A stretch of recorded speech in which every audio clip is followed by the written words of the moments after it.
देख पारू, तूने मेरे बारे में जो कुछ भी सुना है ना, सब सच है। और मैं तुझसे सच नहीं छुपाना चाहता, लेकिन मैं तेरे से वादा करता हूं, मैं तेरे लिए खुद को बदल लूंगा। और कसम से जब से मैं तुझसे पहली बार मिला हूं ना, मन में सिर्फ एक ही ख्याल आता है कि बस अब और नहीं, अब जिंदगी पहले जैसी नहीं रहेगी।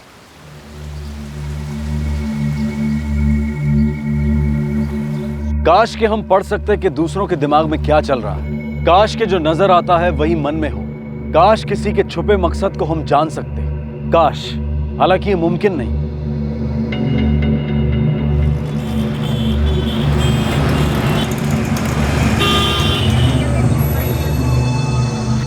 पारुल बेन, एकदम नवी डिजाइन है, તમારા પર બહુ જ સારી લાગશે। दिखाइए।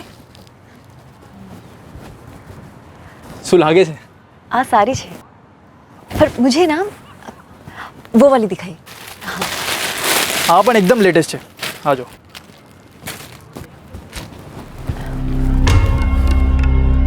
देख, तेरे को जो भी पसंद है, जितना भी पसंद है ले ले, ये मत सोच कितने का है, ठीक है? विनोद, अब आप आ गए हैं तो आप बताइए ना कौन सी साड़ी खरीदूं। पारुल, मेरे को क्या समझेगा ये सब साड़ी वाड़ी, ये सब तू ही देख ले। वैसे भी तू तो जो भी पहनती है तेरे पे अच्छा ही लगता है। मैं बाहर पान की दुकान पे खड़ा हूँ, तो ये सब देख ले। हाँ, दिखा देना।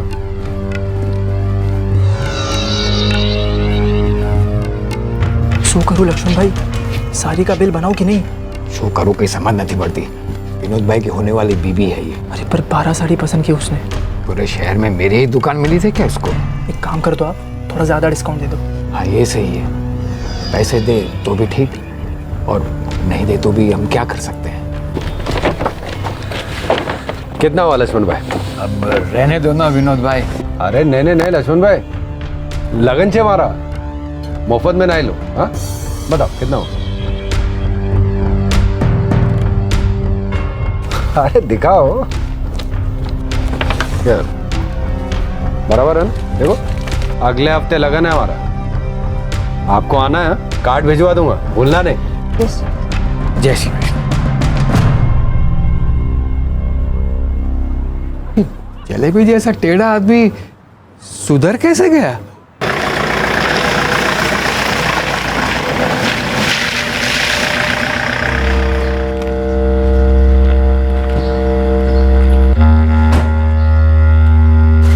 जय श्री कृष्ण बा।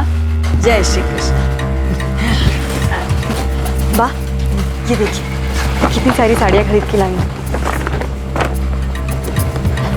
सरस छे ना? हाँ। विनोद भाई, ए कार्ड मस्त है।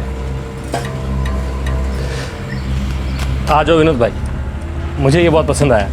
अरे यार, ये सब हमको क्या समझेगा, ये सब दुल्हन को दिखाओ, वही बताएगी। हाँ? पारुल, इन सब कार्ड में से एक सबसे अच्छा वाला कार्ड चुनो।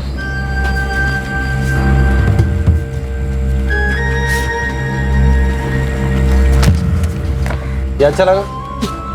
धीरेन, ये कार्ड की 5000 कॉपी छपवा दो। हाँ? सारे शहर में ये कार्ड बांटो, सबको बुलाना है शादी। ठीक है भाई, थाई जा से।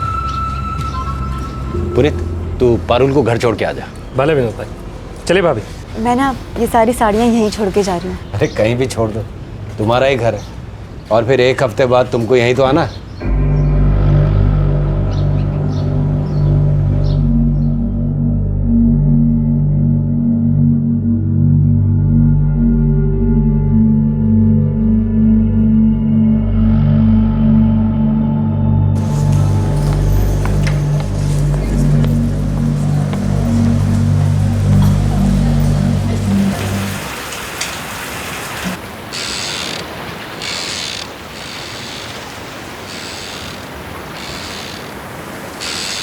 कोकिला, पारुल ने फैसला सोच समझ के तो किया है ना? इन्हें खबर है वो क्या कर रही है।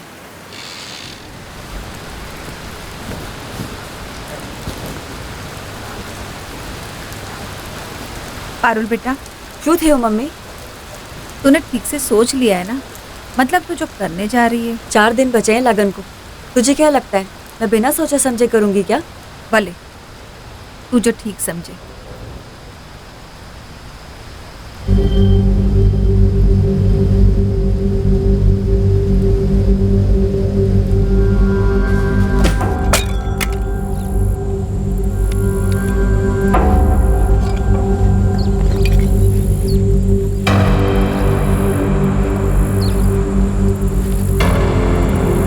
इससे हमला मैं करूंगा।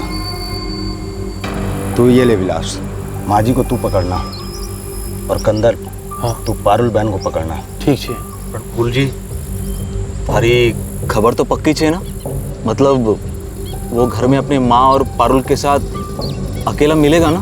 अरे खबर पक्की छे, उनके आदमी मोरी कनल गांव गए हैं शादी के कार्ड बांटने। हम आज ही रात में उन सबको निपटा देते हैं। एक तरफ जोरों से शादी की तैयारी चल रही थी, दूसरी तरफ एक कत्ल की। हमलावरों के पास शादी वाले घर में हो रही हर घटना की सही जानकारी थी।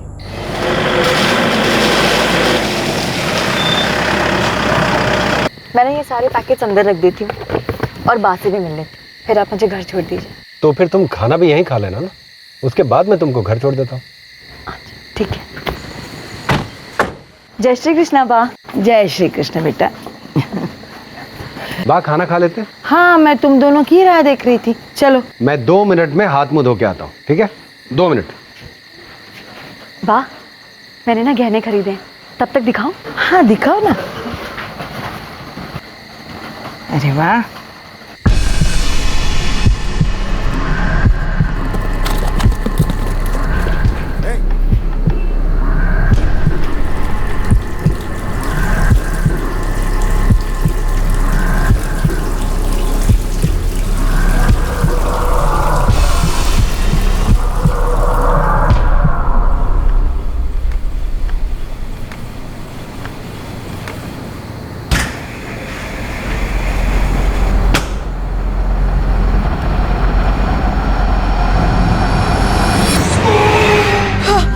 विनोद,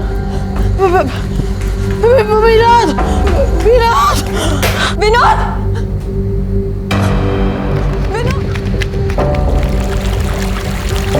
रुको, यहीं फेंक दो। चलो जल्दी यहाँ से निकलना।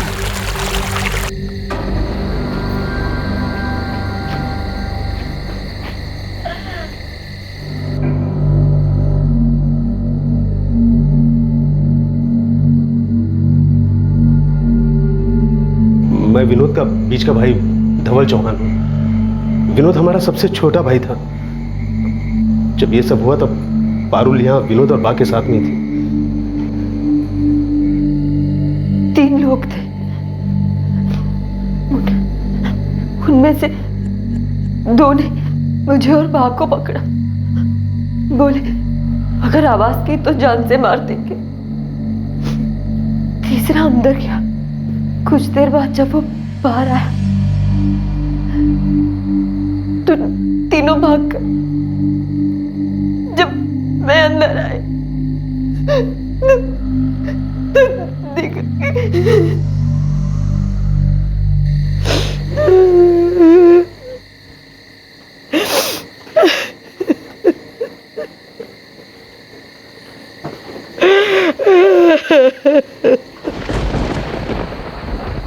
चार दिन के बाद आप दोनों की शादी होने वाली थी? जी हाँ,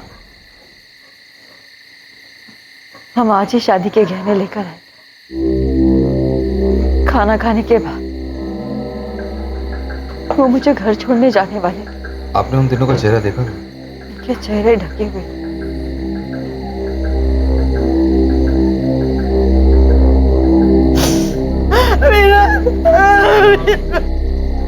सर, एक बात तो साफ है, वो तीनों विनोद चौहान को मारने के इरादे से आए थे, वरना इतने गहने खुले में रखे हैं और किसी ने हाथ तक नहीं लगाया। इसके साथ ऐसा होना कोई हैरानी की बात है। बहुत बड़ा हिस्ट्री शीटर था ये। सर, लेकिन एक बात खटक रही है, इस विनोद चौहान को मारा तब गया जब ये शादी करने वाला था।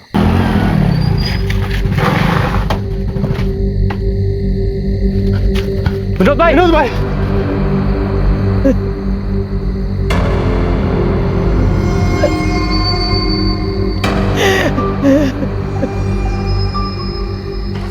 सर, 19 साल की उम्र तक विनोद चौहान जुर्म की दुनिया में कदम रख चुका था। खून, डकैती, गैंग वॉर, हर साल उसके जुर्मों की लिस्ट लंबी होती जाती थी। जब ये सब हुआ उसके वो 2 साथी वहाँ नहीं थे? हाँ सर, वो लोग मोरी कनाल गए थे विनोद की शादी के कार्ड बांटने। एक तो वजह हो सकती है कि आपसे दुश्मनी, किसी राइवल गैंग ने मार डाला हो। दूसरी कोई वजह हो सकती है? सर, उसके दोनों भाई हितेन और धवल उससे बहुत पहले अपने रिश्ते तोड़ चुके हैं। दोनों भाइयों में कोई अनबन? सर, वो दोनों ही अलग रहते हैं और दोनों खेती करते हैं। राम नाम सत्य है, राम नाम सत्य है, राम नाम सत्य है, राम नाम सत्य है, राम नाम सत्य है, राम नाम सत्य है, राम नाम सत्य है, राम नाम सत्य है, राम नाम सत्य है, राम नाम सत्य है, राम नाम सत्य है, राम नाम सत्य है, राम नाम सत्य है, राम नाम सत्य है, राम नाम सत्य है।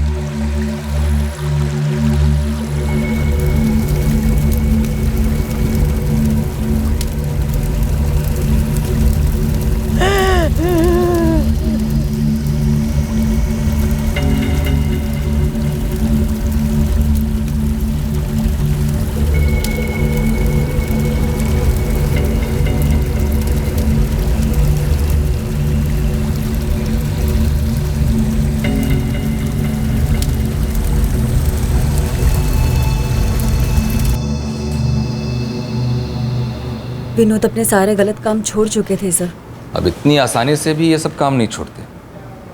21 साल तक खून खराबा, एक्सटॉर्शन, मर्डर करने के बाद सिर्फ उसके कहने भर से रातों रात ये चीज़ें गायब नहीं हो जाएंगी।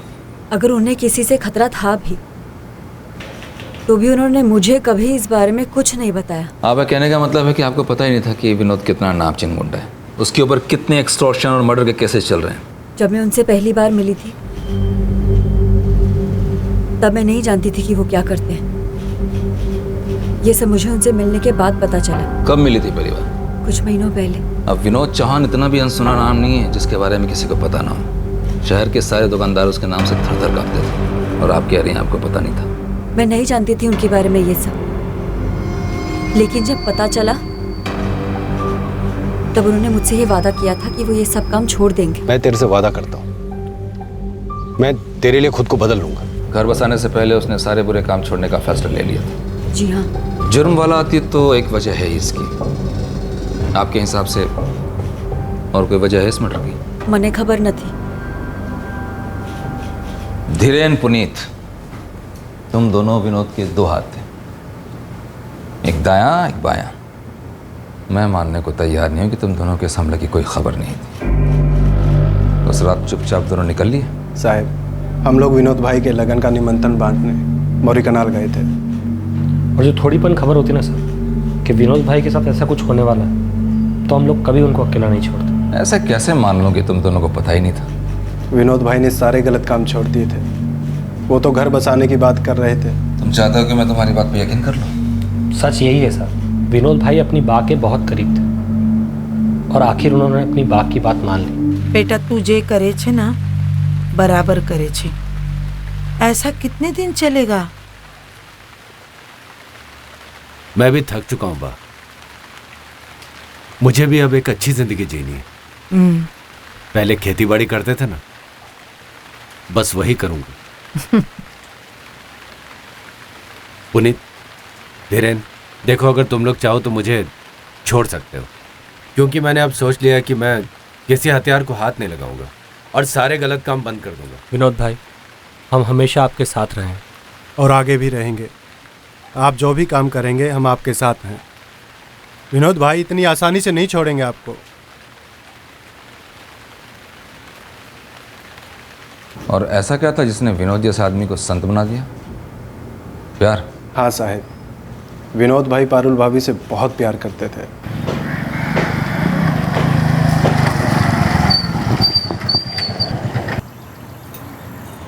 विनोद भाई, जिस औरत को आपने बाजार में देखा था उसका नाम पारुल सोलंकी है। शादीशुदा है क्या? पति को छोड़ चुकी है। आनंद मिस्त्री नाम है उसका, किराने की दुकान है उसका। एक बेटा भी है आनंद से उसका।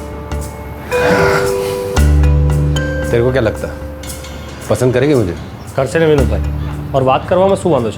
अभी वो अपने मायके बोर पा रही है। मैं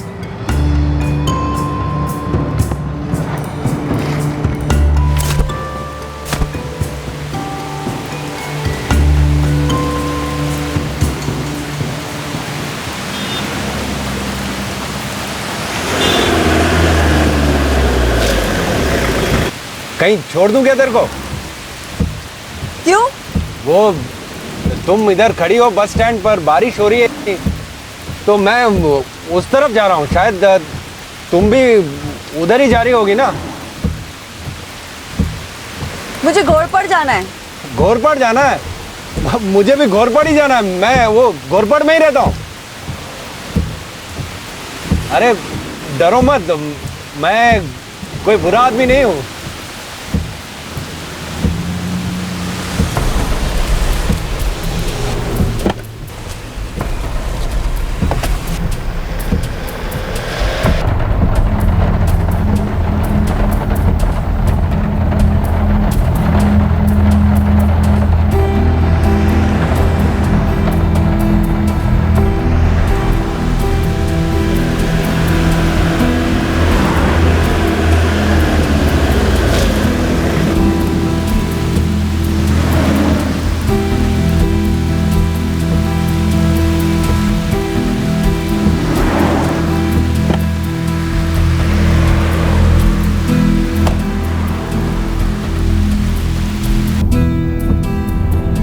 आप रोज घोरपड़ से भोरपारी आते जाते हैं? हाँ, वो मेरा काम वो साइड पड़ता है ना, तो और आजकल तो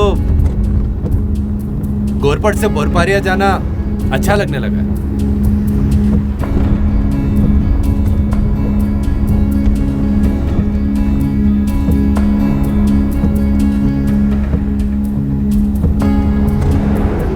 मुझे ऐसा क्यों लगता है कि आपका भोरपारिया में कोई काम ही नहीं है? काम तो कुछ नहीं है। तो फिर आप रोज क्यों आते जाते हैं?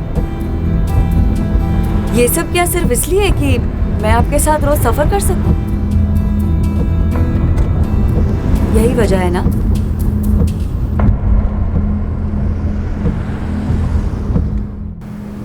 बहुत टाइम बाद विनोद भाई ने पारुल भाभी को अपने दिल की बात बोल डाली और पारुल भाभी ने भी लगन के लिए हाँ कर दी। कहीं विनोद को मारने की प्लानिंग तो नहीं थी? सु बात करो तो साहब, ऐसा कुछ नहीं था। पारुल भाभी ने खुशी खुशी लगन के लिए हाँ की थी साहब, और ऐसी कोई बात कभी नजर तो नहीं आई।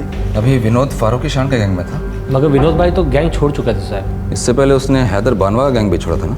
वो तो बहुत पहले की बात है साहब। सर, तीनों भाइयों को पुश्तैनी जमीन मिली थी। और विनोद तो ठहरा गुंडा। क्या वो दोनों भाइयों को धमका रहा था? वैसे सर, तीनों भाइयों में कभी जमीन नहीं।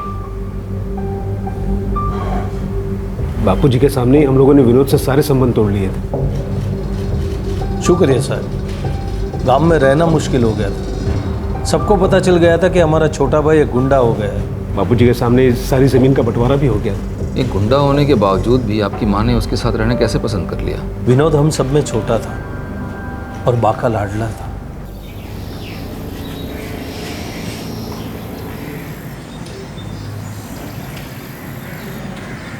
एक तरह से अच्छा ही हुआ कि लगन नहीं हुआ। पारुल का फैसला एकदम गलत ही था। उसकी जिंदगी का फैसला वो ले साहब, मुझे क्या, मुझे कोई फर्क नहीं पड़ता है। हमारे बीच सब खत्म हो चुका था। हमने एक दूसरे को तलाक भी दे दिया था साहब।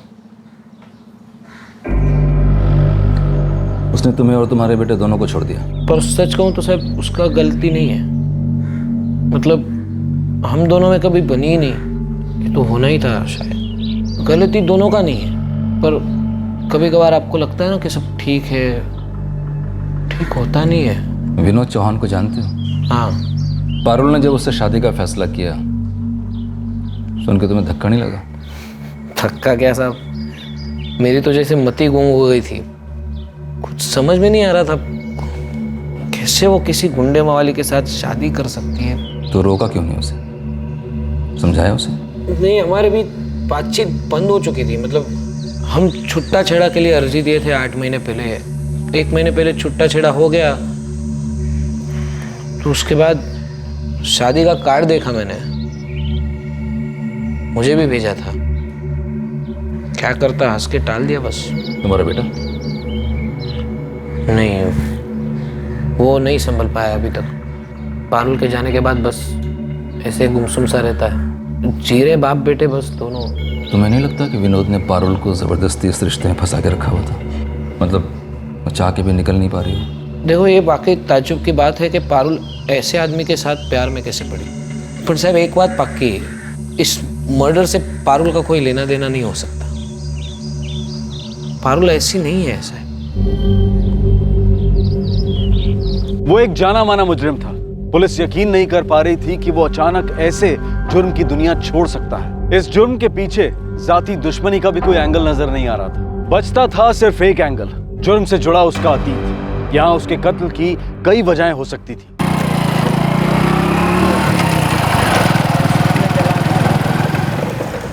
साहब, ये 3 लोग जो मर्डर किए थे, कुछ पता नहीं कौन थे, लेकिन एक बात तो पक्की है कि वो हैदर बानो या फारूकी शान की गैंग के नहीं थे। तो कोई जाती दुश्मनी हो सकती है क्या? नहीं साहब, ये किराए के खूनी लगते हैं। किसने दिया होगा उन्हें काम? साहब, ये सब पता करने के लिए थोड़ा पीछे जाना पड़ेगा। 2 साल पहले ये हैदर बानवा की गैंग का सबसे खास आदमी था। तब इसने रौनक कपाड़िया नाम के एक ज्वेलर को दिन दहाड़े गोली मार दी थी।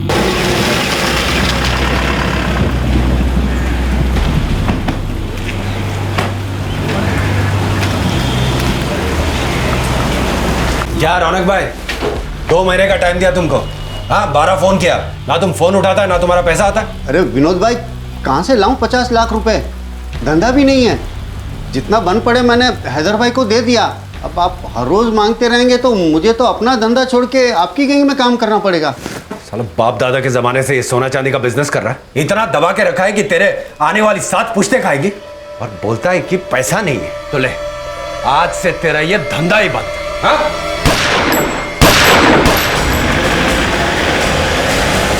रौनक कपाड़िया मर गया, आशीष गुस्से से पागल हो गया, लेकिन उसने खंडानी को पैसे दे दिए थे आगे का खून खराबा रोकने के लिए। तो क्या ये आशीष अपने बाप के खून का बदला ले रहा है? अब बाप के खून का बदला कौन नहीं लेना चाहेगा? सबकी नाक में दम कर रखा था इसने। हैदर बानवा खुद इससे परेशान था, तभी उसकी गैंग छोड़ के फारूक की गैंग में चला गया, और साल भर पहले इसने वडोदरा में 2 और लोगों को टपकाया।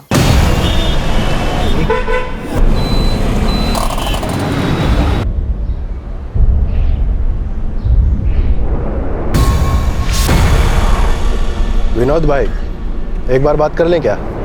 अरे कोई बात करने की जरूरत नहीं है। 10-10 फोन किए इनको कि पैसा भेजो पैसा भेजो, कान पर जूं तक नहीं रेंगते इनके। बहुत होशियार बन रहे हैं ना दोनों भाई। अब हम लोग बात नहीं करेंगे, अब गोली बात करेगी इनसे। अरे मीनल, दरवाजा बंद कर लेना। अपने सारे डोमेस्टिक क्लाइंट्स, अपने सारे इंटरनेशनल क्लाइंट्स। चल चल लाया है।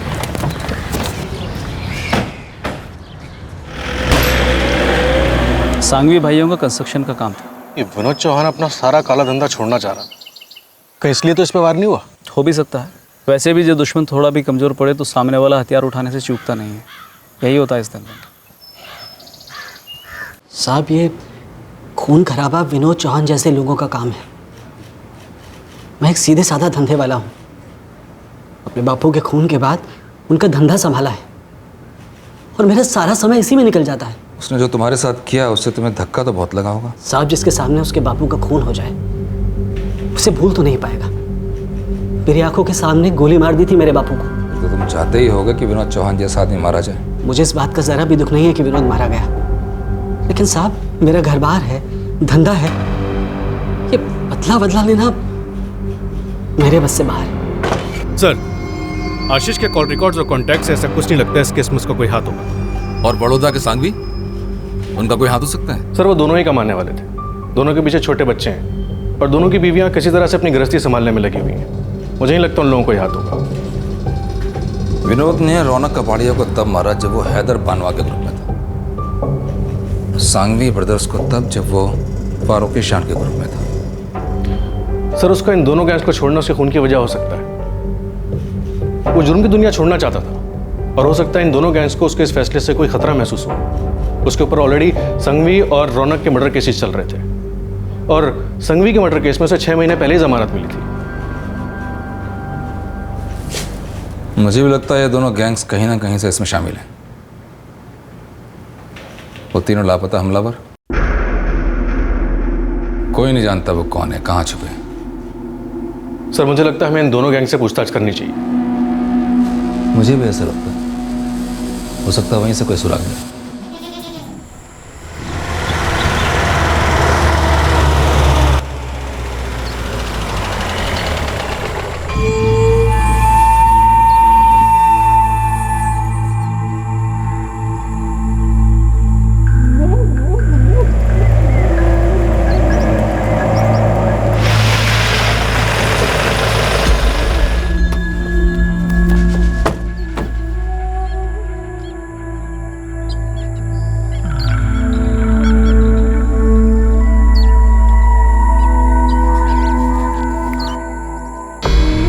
साहब ये हमारे गैंग का काम नहीं है साहब। तो किसका काम है?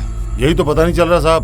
विनोद ने गैंग छोड़ने से पहले बोला था कि वो काम छोड़ना चाहता है। दुश्मनी की बात तो तब होती जब वो खुद का गैंग बनाने की बात करता। हो सकता है तुम्हें ऐसा लगा हो कि कहीं वो वापस हैदर बानवा के गैंग ज्वाइन ना कर ले। नहीं साहब, हैदर और मेरे भी समाधान हो चुका है साहब। हम लोगों ने अपना अपना इलाका बांट लिया है। अब वो अपने इलाके में काम करता है, हम लोग अपने इलाके में काम करते हैं। अब हमारे बीच में कोई भी लफड़ेबाजी, कोई खून खराबा नहीं होता है साहब। वो 3 हमलावर कौन थे? साहब हमने पूछताछ की थी, पर ये पेशेवर लोग नहीं लगते हैं साहब। तुम्हें कैसे मालूम? साहब अब हमारा भी खबरी नेटवर्क होता है, कहाँ क्या चल रहा है सब ध्यान रखना पड़ता है। काम में भले हाथ ना हो पर नजर तो रखनी पड़ती है ना साहब। अब अगर ये जाने माने लोग होते तो कब की जानकारी मिल जाती। ये सुपारी लेके टपकाने वाले लोग नहीं है साहब। सही कह रहा है फारूक, मांडवली हो गई है हमारे बीच। एरिया बांट लिए हम लोग। विनोद चौहान को किसने मारा? जिसको उसके मरने से फायदा था। किसे उसके मरने का फायदा है? क्या मालूम, मेरी गैंग तो वो साल भर पहले ही छोड़ चुका है। गैंग छोड़ा, दुश्मनी तो हुई होगी। साहब सीधी बात है, देखिए वो फारूकी की गैंग में काम जरूर करता था, लेकिन मेरा एरिया छूता तक नहीं।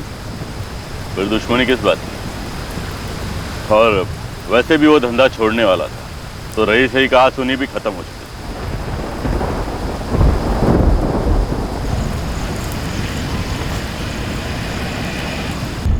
किसको फायदा हो सकता है इसकी मौत से? और ये कोई गैंग्स की दुश्मनी का मामला भी नहीं है और ना ही किसी की जाती दुश्मनी का मामला लगता है। 3 लोग, न किसी गैंग का हिस्सा, न कोई पेशेवर मुजरिम, कोई क्रिमिनल रिकॉर्ड भी नहीं है इनका। ऐसे गायब हुए खून करके कोई सुराग भी नहीं है इनका सर।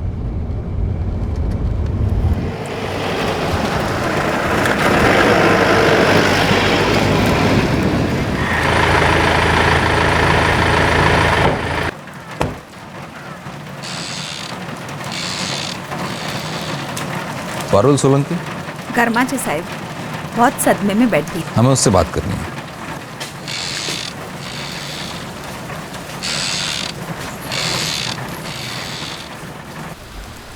कुछ याद आ रहा है आपको? कुछ भी जिससे हमें उन्हें पहचानने में मदद मिले।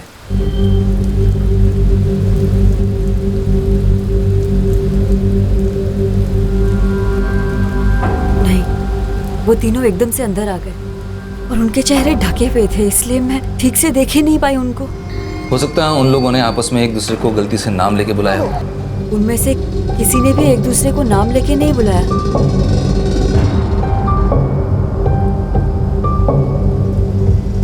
जो पारुल ने देखा मैंने भी वही सब देखा। विनोद ने जब जुर्म की दुनिया को छोड़ने का फैसला किया, उसने कुछ बताया आपको कि उसकी जान को खतरा हो सकता है? वो किसी से डरता नहीं था, उसे पता था उसकी जान खतरे में है। डर तो मुझे लगा रहता था साहिब कि वो जो काम करता है उसका नतीजा अच्छा नहीं हो सकता।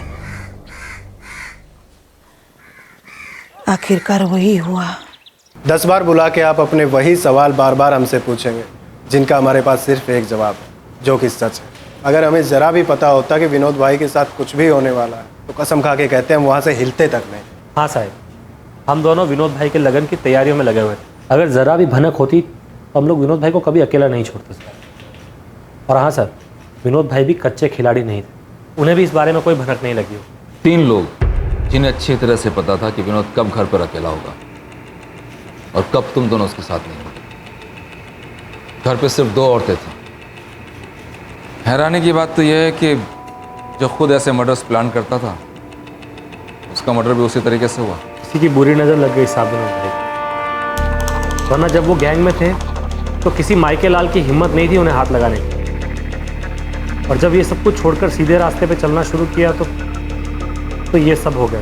ऊपर वाला ही जाने साहब क्यों हुआ, किसने किया और किस लिए किया। इस केस में किसी भी तरफ से कोई सुराग नहीं मिल पा रहा। एक ऐसा आदमी जिसे सब डरते थे, ऐसे मार दिया गया। हो सकता है उसके गुनाहों का ही नतीजा, लेकिन सिर्फ इसीलिए हम इस केस को नहीं छोड़ सकते। इसे सुलझाना तो होगा ही।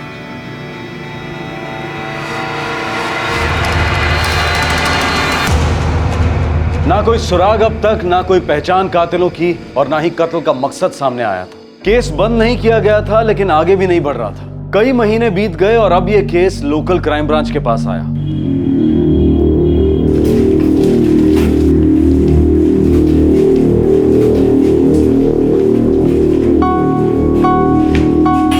Sir, Vinod Chauhan murder case की फाइल देखिए, कोई सुराग नहीं मिल रहा है। तुम्हें क्या लगता है? सर, सारे एंगल्स की जांच हो चुकी है, कोई भी एंगल छूटा नहीं है। ना ही कोई क्रिमिनल बैकग्राउंड का मामला है और ना ही कोई पर्सनल दुश्मनी है। अभी तक ये पता नहीं लगा है कि वो 3 लोग कौन थे और कहां से आए थे।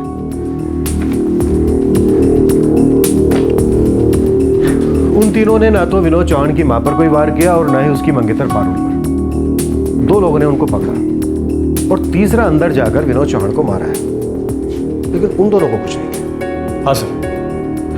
मकवाना, तुम्हें अजीब नहीं लगता? उन तीनों के चेहरे ढके हुए थे, जैसे उन तीनों को मालूम हो कि कुछ गड़बड़ नहीं होगी, उन्हें कोई पहचान नहीं पाएगा। सर, आपका कहने का मतलब है कि जानबूझकर उनकी पहचान नहीं होने दी गई? हो सकता है।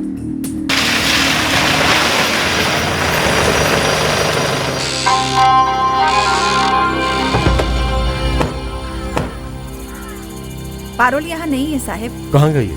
वो अपने पहले पति आनंद मिस्त्री के घर वापस लौट गई। पहला पति? उसका तो तलाक हो गया था ना? जी साहब।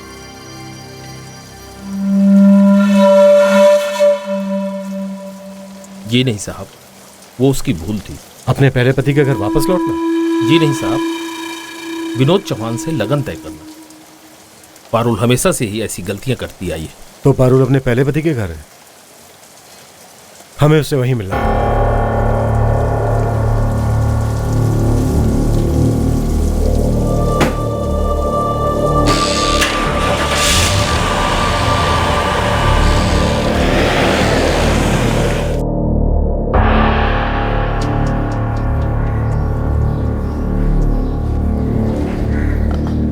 आनंद, मुझे माफ कर दो। जो कुछ भी हुआ, जो तुमने सहा, जो हर्ष ने सहा, वो सब मेरी गलती थी। पारुल, जो भी कुछ हुआ उसे भूल जाओ। शायद वो होना जरूरी था। उससे तुम्हें पता तो चला कि तुमने क्या खोया है।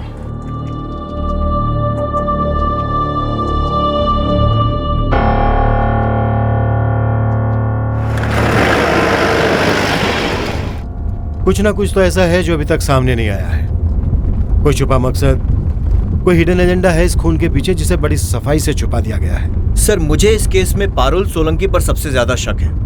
कुछ है उसके बारे में जो वो छुपा रही है। मुझे भी ऐसा ही लग रहा है।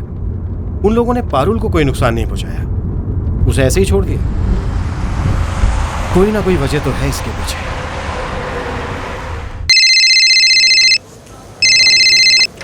हेलो, आनंद मिश्र। हाँ बोलो। जो क्राइम ब्रांच से गिरीश मोदी बोल रहा हूँ। हाँ जी, हाँ बोलिए। मुझे तुमसे मिलना है, ऑफिस आ जाओ। कब तक आ सकते हो? साहब, दोपहर को आऊँ, 2 से 4 दुकान बंद रहती है। ठीक है, आ जाओ, मैं तुम्हारा इंतजार कर रहा हूँ। मकवाना, दोपहर 2 बजे ठीक इसी वक्त तुम पारुल से बात करोगे। सर।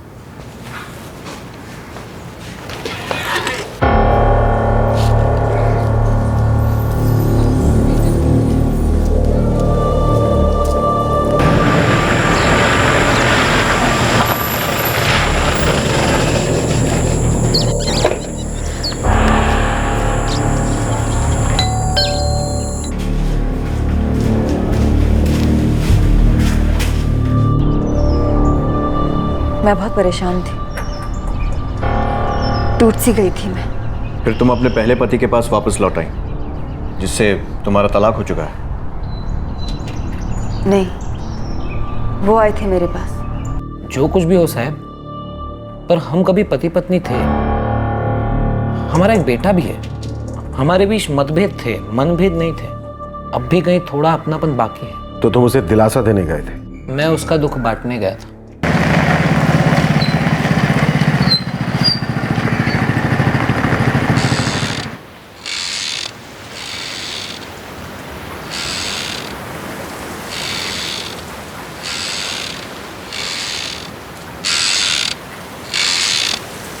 पारुल केम छे बा? वो उदास है, सदमे में बैठी है।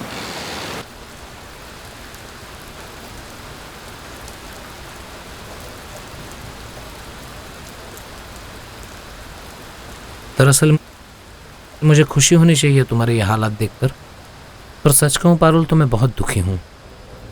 एक वक्त था जब हमने सुख दुख बांटा है।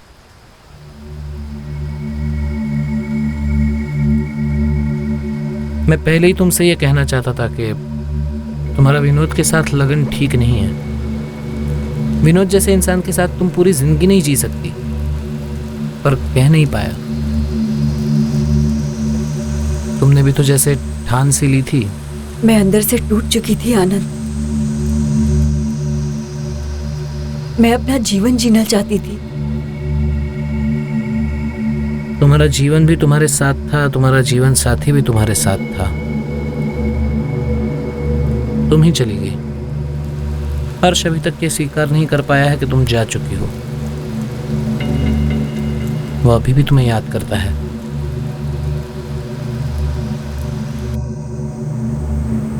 तो तुमने उसे वापस लौटने के लिए राजी कर ही लिया? हाँ साहब, हर्ष के लिए। उसी के लिए मैं चाहता था कि पारुल वापस आ जाए। हर्ष पर ही बहुत ज्यादा असर हुआ था पारुल के चले जाने का। मैं अपनी जिंदगी जीने के लिए वापस आई। तो पहले क्यों चली गई थी? मेरे और आनंद के बीच सब कुछ ठीक नहीं था। क्या ठीक नहीं था? किस बात पर नहीं बनती थी? हम लोग एक दूसरे के साथ नहीं रह सकते थे। शादी के 14 साल के बाद ये बात तुम्हारी समझ में आई? कभी कभी बहुत समय लग जाता है ये समझने में कि जैसा हमने सोचा था वैसा हमेशा होता नहीं है। मगर जो ठीक नहीं था उसे फिर से ठीक करने में बहुत कम वक्त लगा तुम्हें। फिर पारुल भी वापस लौट आई तुम्हारे पास। एक नई जिंदगी की तलाश ने पारुल को पूरी तरह से बर्बाद कर दिया था। इस हादसे से बहुत टूट चुकी थी। वैसे विनोद से शादी भी एक हादसा ही होती, क्योंकि गुंडा था वो। एक ना एक दिन ऐसी ही मौत आनी थी उसे। पर शादी के फैसले के वक्त पारुल को इस बात का अंदाजा नहीं था। मुझे नहीं पता वो 3 लोग कौन थे। मैं उनका चेहरा नहीं देख पाई क्योंकि उनका चेहरे ढके हुए थे। मेरा बेटा स्कूल से वापस आ गया, उसे मेरी जरूरत है। क्या मैं? बिल्कुल।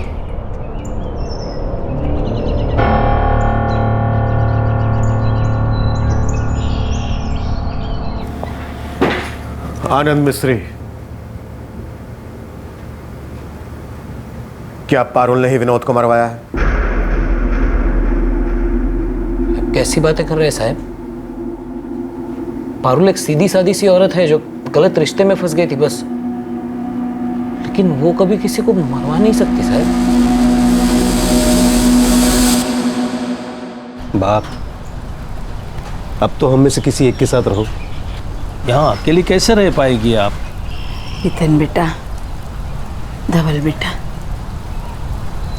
मैं यहाँ ठीक संभाल लूंगी सब। वाह, अपनी उम्र देखो, नहीं रह पाओगी। विनोद के साथ रहने की तुम्हारी हमेशा से जिद रही है, ये जानते हुए कि वो कैसे गैर कानूनी और उल्टे सीधे धंधे करता था। लेकिन अब तो वो नहीं रहा बा।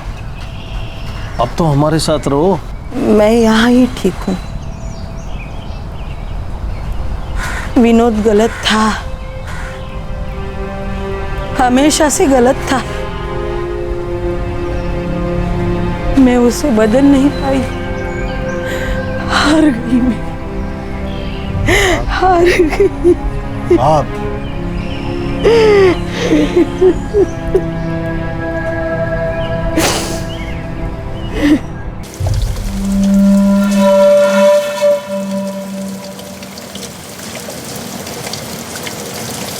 उसने कभी हमारी बात नहीं मानी, हमेशा अपनी चलाती है। अब तो कुछ समझ जाए, जिंदगी में जो हो रहा है उसे माने और अपनी जिंदगी संवारे।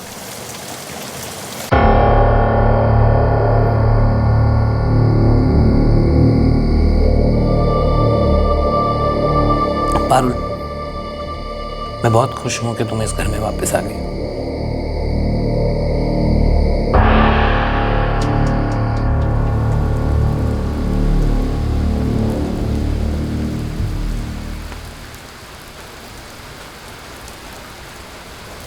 दो लोग पारुल और आनंद अलग होते हैं। पारुल विनोद के साथ रिश्ता जोड़ती है, विनोद मारा जाता है। उसके बाद पारुल वापस आनंद के पास लौट आती है।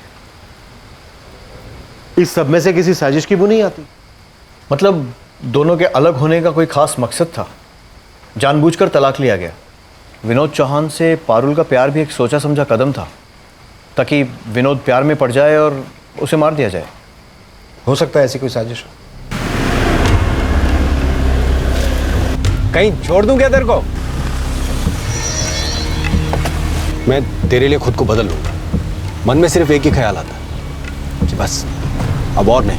मकवाना, ये पारुल और आनंद की हिस्ट्री निकलवाओ, हर छोटी बड़ी बात पता करो। मुझे लगता है इस बार जरूर कुछ हाथ लगेगा। क्या सचमुच कोई साजिश थी? कुछ था इनके बीते कल में? विनोद की मौत के बाद पारुल का ऐसे अचानक अपने पहले पति आनंद के पास लौट आना पुलिस को बहुत संदेहजनक लग रहा था। जिसकी हत्या हुई उसका इतिहास जुर्म से भरा था, लेकिन उसकी हत्या में किसी गैंग का शामिल ना होना यह पुलिस को बहुत अजीब लग रहा था।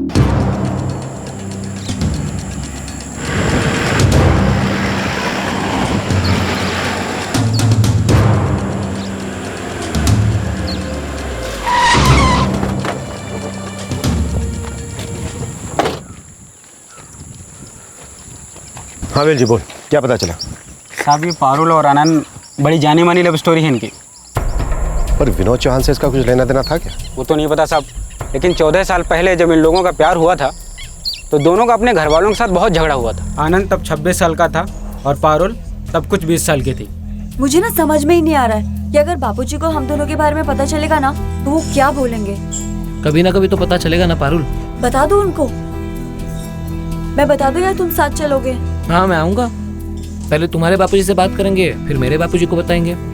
तैयार रहना, दोनों उछल जाएंगे। लगन अगर करूंगी तो उसी से करूंगी। सुन ले, अपने हाथों से गला दबा के मार दूंगा। तूने इस बारे में सोचा भी तो? इतनी मेहनत करने की कोई जरूरत नहीं है। अगर मेरा लगन उससे नहीं हुआ ना तो अपने आप को मार डालूंगी मैं। बहुत जबान चलाती है। मेरी इज्जत मिट्टी में मिलाई ना तूने, तो सोच ले, मैं भूल जाऊंगा कि मेरे कोई बेटी भी है। हाँ तो शू बोले छे पारुल बेटा, हमेशा बड़ों के खिलाफ जाना जरूरी है क्या? हमेशा अपनी मनमानी करेगी? मम्मी, अगर तू और बाबूजी मेरी बात मान लोगे ना तो मुझे अपनी मनमानी करने की जरूरत ही नहीं पड़ेगी। अरे उस लड़के से रिश्ता करके बिरादरी में हमारी नाक कटवाएगी क्या? और इस रिश्ते के लिए उस लड़के के घर वाले भी राजी नहीं होंगे, तू देख लेना। बापूजी, मैं पारुल को बहुत चाहता हूँ और मैं उसी के साथ लगन करूंगा। जब तूने नक्की कर ही लिया है तो मुझे पूछने का नाटक क्यों कर रहा है? देख बेटा, बिरादरी में हमारी भी कुछ इज्जत है और तुम दोनों उसे मिट्टी में मिलाकर ही चैन लोगे। देख, तुझे जो करना है कर, मुझे ये रिश्ता मंजूर नहीं है। और मैं भी किसी भी हालत में पारुल को नहीं छोड़ूंगा। ठीक है, फिर भूल जाओ कि तुम्हारे कोई माँ बाप भी हैं।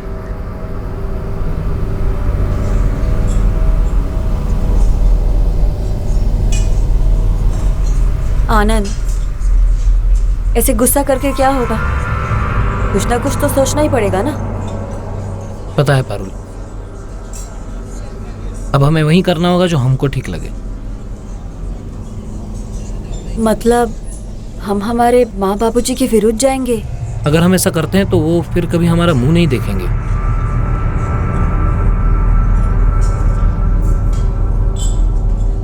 अपने घर वालों से इतना लड़ झगड़ कर दोनों ने शादी की, फिर 14 सालों में ऐसा क्या हो गया कि दोनों अलग हो गए? पूरी जिंदगी थोड़ी ना हनीमून होता है। जब इंसान साथ में आसमान से ज़मीन पर पैर रखता है तब जिंदगी का व्यवहार समझ में आता है, तब सबकी ज़रूरत पड़ती है। मेरे बापूजी ने अपना लगन स्वीकार कर लिया। लगन स्वीकार कर लिया, लेकिन हमें तो नहीं स्वीकार किया ना। मुझे तो नहीं अपनाया, बोल दिया जाके दूसरे घर में रहो। हाँ तो तुम्हारे बापूजी ने क्या अलग किया? आनंद, मैं माँ बन चुकी हूँ और अब मुझे समझ में आता है मेरे माँ बापू के दिल की बात।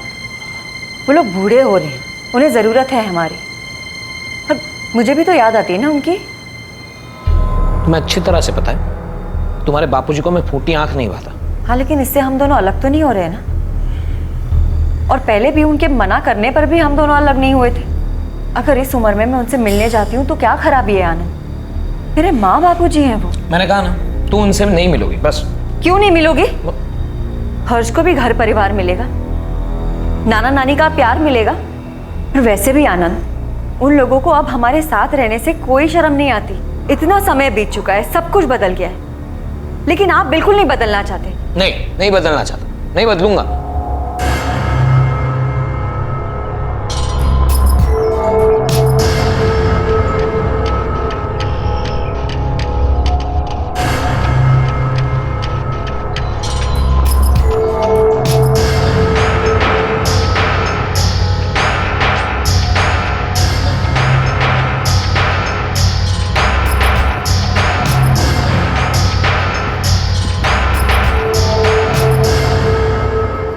मैं जा रही हूँ।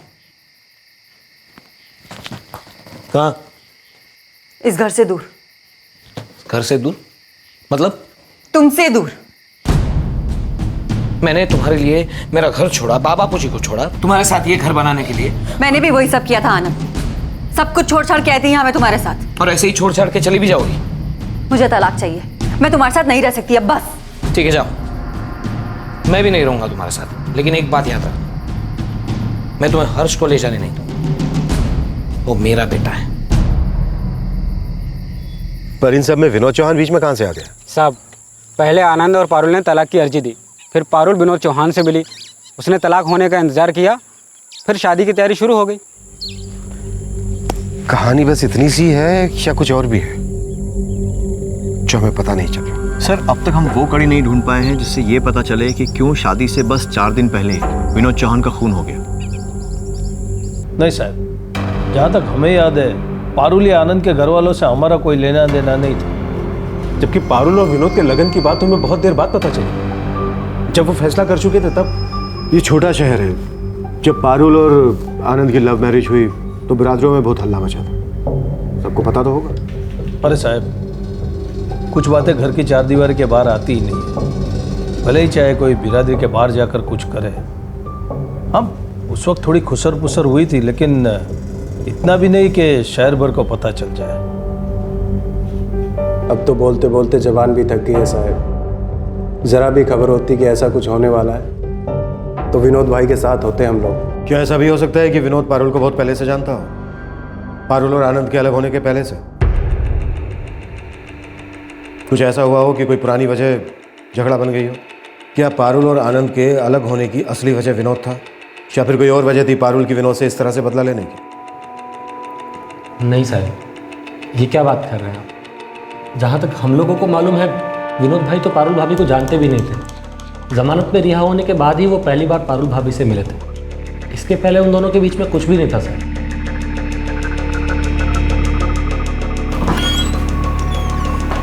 सर, पारुल के फ़ोन रिकॉर्ड्स की जांच कर ली है, कुछ नहीं मिला। कुछ समझ में नहीं आ रहा है। 3 लोग खून करके चले गए और किसी को कोई खबर नहीं है कि वो थे कौन, कहां से आए थे तीनों, उसे क्यों मारा? मकवाना, ये विनोद चौहान का केस कभी सॉल्व भी होगा या फिर ऐसी गोल गोल चक्कर लगाते रह जाएंगे हम लोग? सर, ये कोई अंदरूनी गैंग वॉर भी हो सकती है, कोई अंदरूनी साजिश हो सकता है। उन्हें बाहर से बुलवाया गया हो। 3 लोग जिन्हें कोई नहीं जानता आए, काम करके चले गए, न मकसद पता चला और न ही कोई सबूत मिला।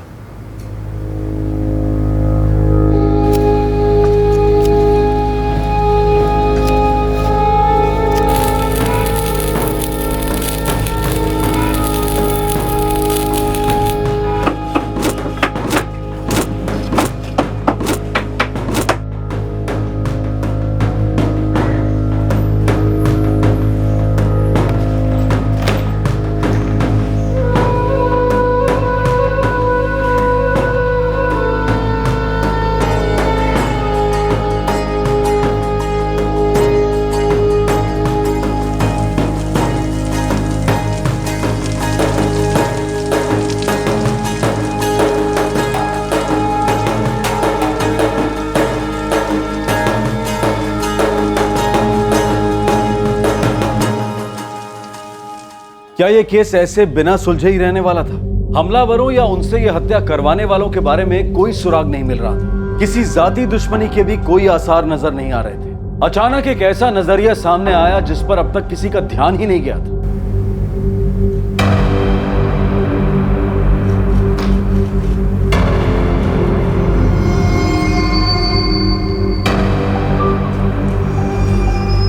जो कुछ भी हो साहब, पर हम कभी पति पत्नी थे। हमारा एक बेटा भी है। हाँ साहब, हर्ष के लिए, उसी के लिए मैं चाहता था कि पारुल वापस आ जाए। एक नई जिंदगी की तलाश ने पारुल को पूरी तरह से बर्बाद कर दिया था।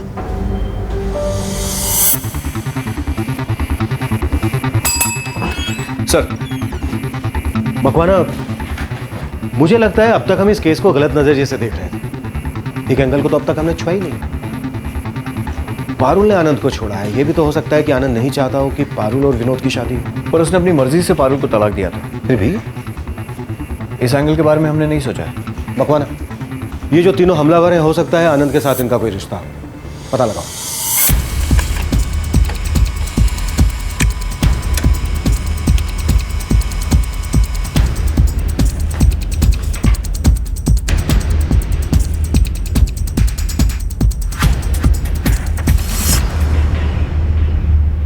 सर, आनंद की पारुल से कई महीनों तक कोई बात नहीं हुई है। कोई ऐसे कॉल रिकॉर्ड्स भी नहीं है जिनसे उस पर शक हो।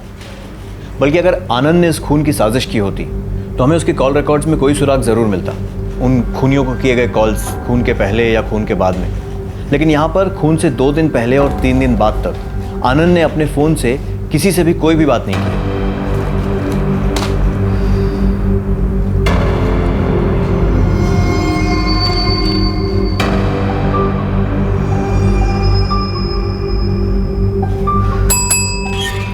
सर, भगवान, वो फोन रिकॉर्ड्स लेकर आओ, मुझे फिर से देखना है। सर, मर्डर से 2 दिन पहले और 3 दिन बाद तक कोई फोन कॉल ही नहीं है। Yes sir. 5 दिन तक किसी से कोई बातचीत नहीं। जी हाँ, मतलब उसने अपना फोन बंद कर दिया होगा। हो सकता है सर।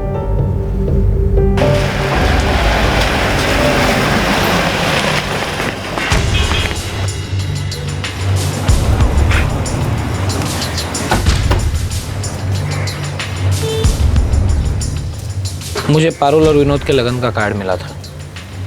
उसने पूरे शहर को बुलवा दिया था। लोगों को जैसे बस बातें बनाने का मौका मिल गया था। सब मुझसे आकर पूछते थे, ये क्या हो रहा है आनंद भाई, सुना आनंद भाई, तुम्हें पता था आनंद भाई? तो मुझे किसी को कोई जवाब नहीं देना था, बस बंद कर दिया फोन। तुम्हें बुरा लगा कि पारुल किसी और से शादी कर रही थी? मुझे किसी से बात नहीं करनी थी। किसी को बताना नहीं था हम लोग क्यों अलग हुए। वो झूठ बोल रहा है। उसकी आंखों से साफ पता चल रहा था कि उसे बहुत धक्का लगा था इस खबर से। 5 दिन तक कोई बातचीत नहीं। उसका कहना है कि वो लोगों से बात करने से बच रहा था। मुझे लगता है उसने जानबूझकर ऐसा किया ताकि खूनियों से उसकी बात ना हो और उस पर किसी को शक ना हो। लेकिन सर, उसके फ़ोन पर इसके पहले भी ऐसे कोई कॉल्स नहीं है जिनसे उस पर शक हो। उसने ये सब कुछ बहुत चालाकी से किया होगा।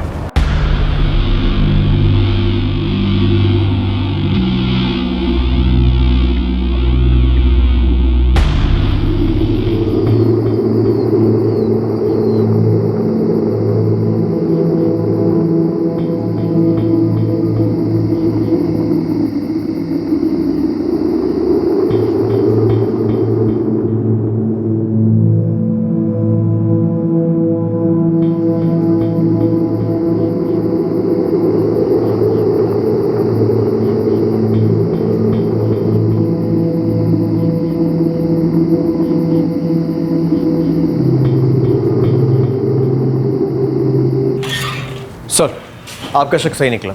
विनोद चौहान के मर्डर से 3 दिन पहले करीब 113 नए सिम कार्ड्स खरीदे गए और उसमें से एक आनंद मिस्त्री के नाम है। Yes sir. मकवाना, हमें पहले से ही इस एंगल में सोचना चाहिए था, पर पहले किसी का इस तरफ ध्यान ही नहीं गया।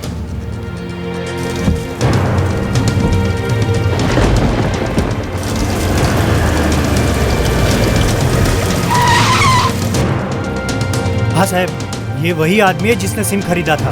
100%।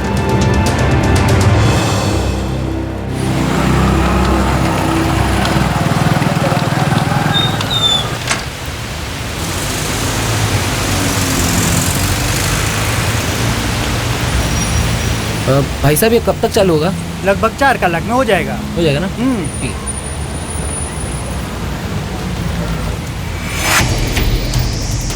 थैंक्स। ठीक है सर। जिन लोगों से आनंद ने बात की उनमें से एक का नाम फुलजी है। ये पास के ननकू गांव में दिहाड़ी मजदूर है। लेके आओ उसे। कहाँ लेके जा रहे हो? अरे मैंने किया क्या साहब? अरे साहब,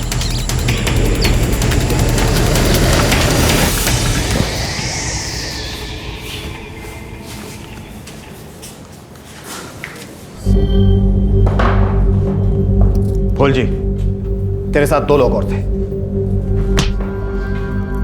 कौन थे वो? विलास और कंदर। कहाँ मिलेंगे?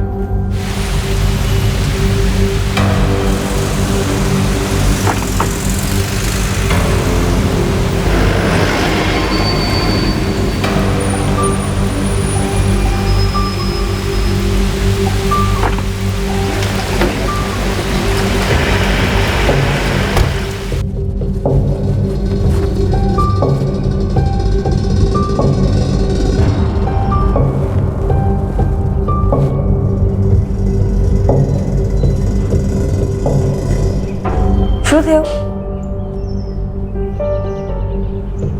आपकी तबीयत ठीक नहीं लग रही। आनंद, मैंने કહું બધું બરાબર છે ना? मैंने कभी सोचा भी नहीं था पारुल तुम मुझे इस तरह छोड़ के चली जाओगी। याद है जब हम मिला करते थे छुप छुप के, यही सोचा था हम। माँ बापू जी, दुनिया वाले, चाहे कोई भी कुछ भी कहे, हम साथ रहेंगे। अब तो मैं वापस आ गई हूँ ना। तुमने छुट्टा छड़ा लिया ही क्यों? आनंद, तुम्हें भी तो यही चाहिए था। नहीं, मुझे ये नहीं चाहिए था। मुझे ये नहीं पता था कि तुम्हारा किसी और से शादी करना इतना चुभेगा दिल को। तुमने पहले कभी कहा ही नहीं इस बारे में कुछ मुझसे। मैं सोच रहा था तुम्हें खुद से इस बात का एहसास क्यों नहीं हो रहा। हर्ष को रोज देखता था, अपना अलग होना न उसके समझ में आ रहा था न वो सह पा रहा। दिन भर इसी परेशानी में रहता था, कैसे संभालूं इस घर को, कैसे संभालूं हर्ष को, कैसे संभालूं। आपने हर्ष को अपने पास रखा था आनंद, मैं तो उसे ले जा रही थी ना। मुझे ये नहीं पता था छुट्टा चढ़ा होने के बाद तुरंत किसी और से शादी करने का फैसला लोगी तुम। मैं अपनी जिंदगी जीना चाहती थी आनंद, और विनोद से मिलने के बाद मुझे ऐसा लगा कि मैं उसके साथ अपनी बाकी की जिंदगी अच्छे से बिता सकूंगी। और मैं कैसे बर्दाश्त कर सकता था तुम्हारी शादी किसी और के साथ होते हुए देख। दिल चलता था मेरा तुम्हारा उसका शादी का कार्ड देखकर। पूरा शहर आके पूछ रहा था क्या हुआ पारू, तुम्हें छोड़ के क्यों चली गई, वो किसी और के साथ शादी क्यों कर रही है। कोई जवाब नहीं था मेरे पास। हर्ष पर क्या बीत रही थी कुछ पता है तुम्हें? आनंद, विनोद को कहीं तुमने तो नहीं मरवाया ना?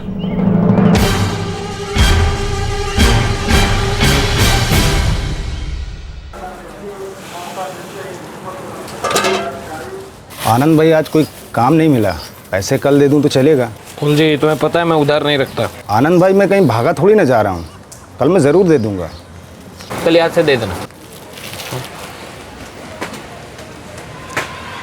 फूल जी, नहीं आओ तो। जी आनंद भाई। तुम मेरा एक काम करोगे? आनंद भाई, दिहाड़ी मजदूर हूँ, काम की तलाश रहती है, काम को कैसे ना बोल सकता हूँ। आनंद भाई, विनोद भाई कितना खतरनाक आदमी है, आप बरोबर जानते हैं ना। देख, उसे तुझ पे कोई शक नहीं होगा, तुझसे कोई खतरा होगा ये वो सोच भी नहीं सकता है। और मैं हूं ना, मैं बताऊंगा ये सब कब करना है, ठीक है? आराम से हो जाएगा सब। और वैसे भी मैंने सुना है कि सब बुरे काम छोड़ रहा है वो अभी। ना आनंद भाई, मुझे डर लग रहा है। किसी को साथ लेके जाना ना, कोई जान पहचान वाला होगा ना। हाँ, और मुफ्त में करने को थोड़ी बोल रहा हूँ मैं। देख, इतना पैसा दूंगा कि 1 साल ऐश से कट जाएगा, समझ फूल जी। मैं नहीं चाहता कि मेरी पत्नी उसकी पत्नी बने। लोग थूकेंगे मुझ पर। 1 साल तक का पैसा, और जब चाहे मेरी दुकान से राशन उठा लेना।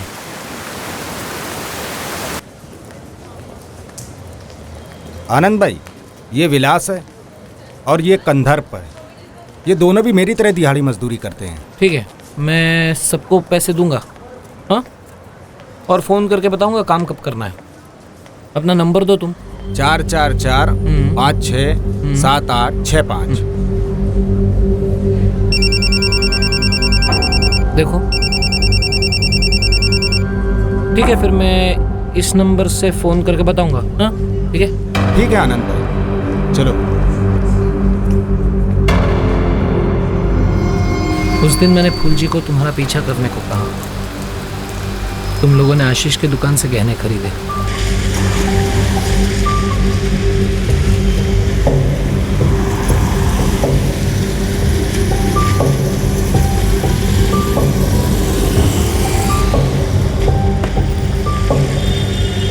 सुन, तू मोरी कनाल गांव जाके सबको निमंत्रण बांट के आ जा। भाले विनोद भाई। हाँ? और याद से सबको देना, किसी को मेरी शादी में आने के लिए डर नहीं लगना चाहिए। हाँ? मैंने फूल जी, कंदर्प और विलास को उस रात हमला करने को कहा। हम आज ही रात में उन सबको निपटा देते हैं।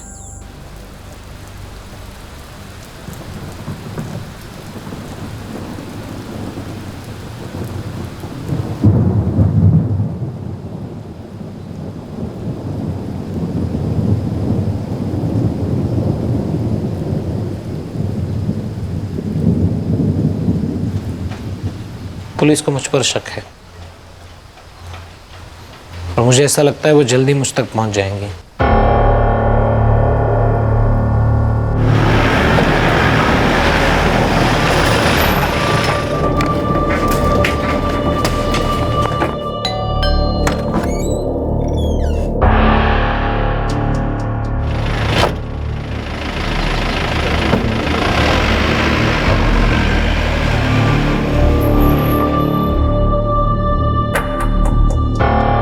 नहीं, पारुल को कुछ नहीं पता। मैंने ये सब मेरी इज्जत बचाने के लिए किया है।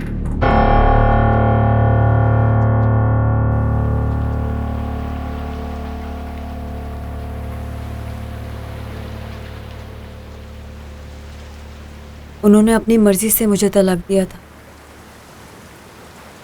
मुझे नहीं पता था कि वो मेरी शादी से इतना परेशान थे। तुम दोनों ने हमेशा वही किया जो तुम्हें सही लगा। घर वालों में झगड़े होते हैं, मनमुटाव होता है, मगर घर बार जोड़ के रखना तुम दोनों का काम था। तुम दोनों को आपस में बैठकर सब सुलझाना चाहिए था, तो बातचीत से सब हल हो जाता है। मगर इस बात का क्या मतलब कि क्या करना चाहिए था और क्या नहीं। अब जो भी हुआ, तुझे अपनी बाकी की जिंदगी ऐसे ही गुजारनी है।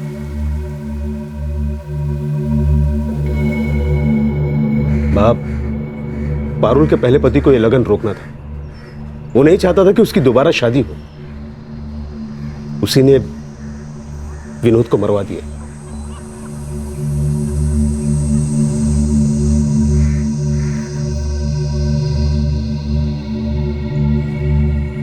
मेरे दिमाग में तो ये बात ठीक से जा ही नहीं रही।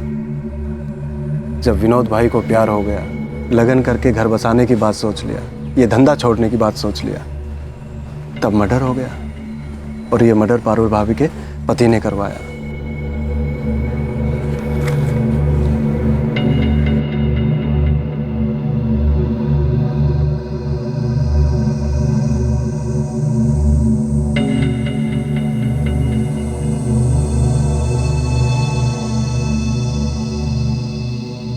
इस कत्ल का मास्टरमाइंड आनंद मिस्त्री और उसके 3 साथी विलास, फूलजी और कंदर्प इस वक्त न्यायिक हिरासत में हैं। इन पर मुकदमा जारी है। पुलिस ने इस केस की गहराई से जांच की और पाया कि पारुल को विनोद चौहान के खून की इस साजिश के बारे में कुछ भी पता नहीं था। पारुल अब अपने बेटे हर्ष के साथ अपने माता पिता के घर रहती है। विनोद की मां अब अपने बाकी दोनों बेटों के साथ रहती है। आनंद ने इस तरह की कोई साजिश की होगी ये सोचना भी मुश्किल था, क्योंकि उसका ना तो विनोद चौहान से कोई संपर्क था और ना ही कोई नाता। कोई सोच भी नहीं सकता था कि पारुल को वापस पाने के लिए आनंद ने ऐसा किया था, क्योंकि दोनों ने अपनी मर्जी से तलाक लिया था।